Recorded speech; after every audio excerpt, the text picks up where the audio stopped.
At a young age, Jesus was in the temple speaking to the scribes and teachers of the law. At a young age, Timothy was raised in his mother's arms and then in Paul's influence holding his hand. There's many examples of young people serving the Lord throughout time and history. One of my favorites is Mary Slessor.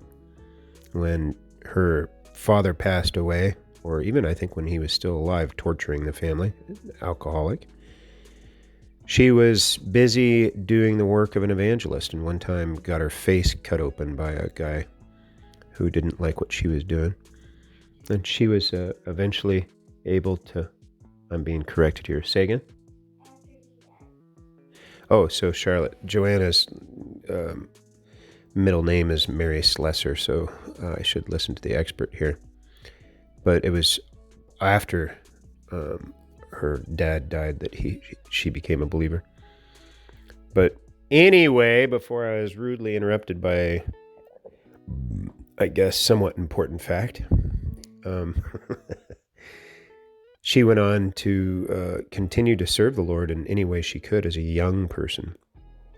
And so if you know young people that are just left on their own literary devices, pun intended, digital device, as well as just to their own chaos, even without digital device, you're going to end up with a wildcat, a feral animal that if you touch, you're going to get a pretty good surprise from time to time. But if you train up a child in the way they should go, you are not guaranteed that they're going to become a believer. It's a great principle that comes to pass with more probability when you look at that proverb and say, well, I'm going to do this. And then it's up to the child to see if they want to continue in that way. So that's what we've been doing with Joanna. One of the things that we've been doing, one of the many things that we've been doing, is for her to not be so nervous about spiritual things. And so here you'll see a testimony of something that we ask her to do with her friends. And here's Joanna with a nice little story. Last week, with my friends, she used to be my friend. She asked if we could be friends again, because I was preaching to her too much. Well, to her.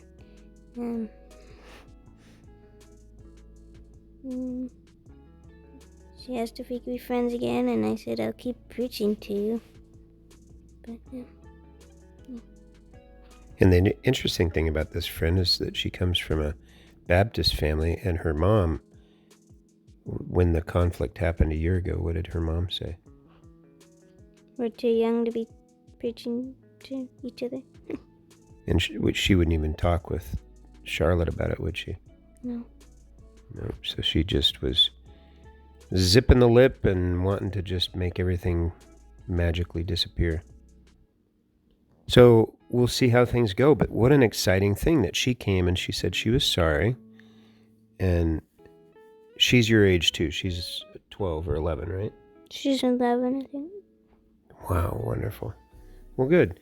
So one of the things that you were preaching to was what? Give me 3 examples of what you were preaching. What can I pray for you about? Have you preached to anybody?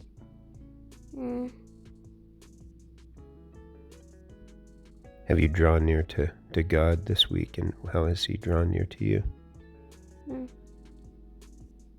Did you ask that, or was that just... No? It's just you. So you would ask just those 2 questions. Have you witnessed anybody? Have you talked to anybody about Jesus?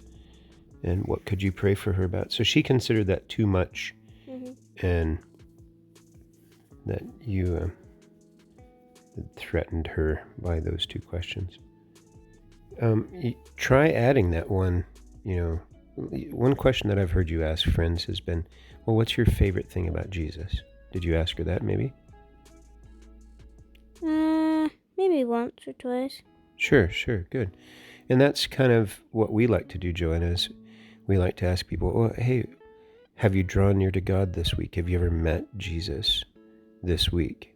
And it's interesting how many people have only had an experience with God at a conference or an event, and that's it. They stop drawing near to God because he's invisible and he doesn't talk back like a person that's that they can touch and talk to. Well, good. Well, let's keep praying for your friend Elle and see things grow there. Okay. Thanks for sharing that, Shmuley.